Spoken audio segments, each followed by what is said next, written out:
brand isn't a static thing. Like, you might have static things within branding, like you said, your color palette, your logo, and that's great to have them as your statics because people need that point of familiarity to come back to. But in terms of, yeah, things change all the time, don't they? I mean, look at where we're at. A couple of weeks ago, everybody was making AI Barbies in a box, and things change and people jump on things, and other trends and other things will come along, and we had the blooming pandemic, and everyone had to go online, so you have to be adaptable, and that will still bring in your mission. Your mission might have always be to get face to face with people, and then you're like, hang on, we had a period of time where we couldn't do that. Let's revise it.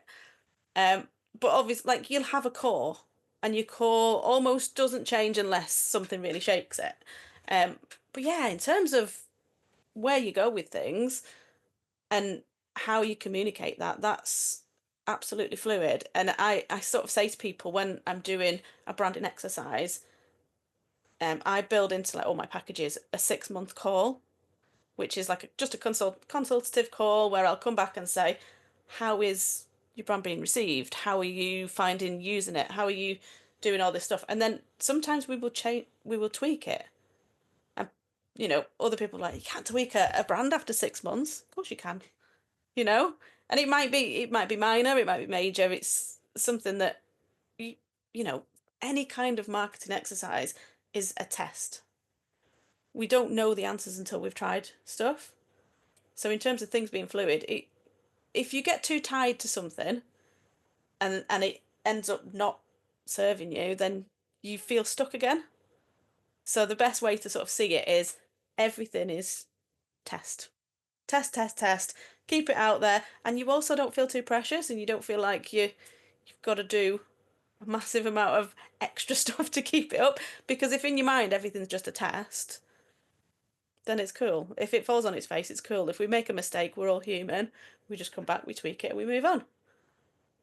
But there is, this massive perception of, perfection. I'm guilty of it as much as anyone else as a creative.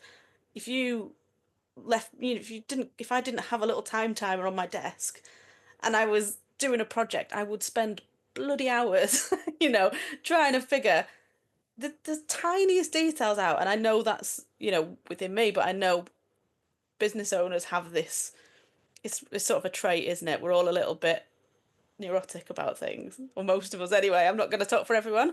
Maybe it's just me being slightly neurodiverse or something.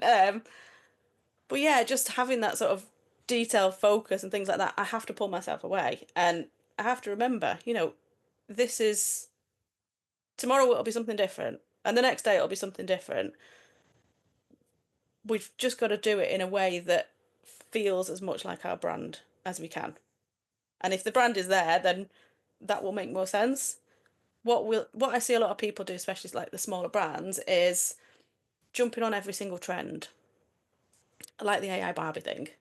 Um, I feel like I've got a real gripe with it. Sorry if I'm having like a little bit of a moment. And sorry if anyone's done it, because I'm not, like, I get it. When everyone's doing something, everyone does something, and we think, oh, that's good.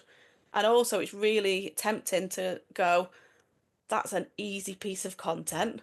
Let's tick a box. My sister, random tangent, my sister did mine for me because I wasn't doing it. And I got the fattest little Barbie in a box. I was like, geez, what have you sent me? But yeah, like, obviously everyone was doing that. And I kind of thought, well, once you've seen two, you've seen them all.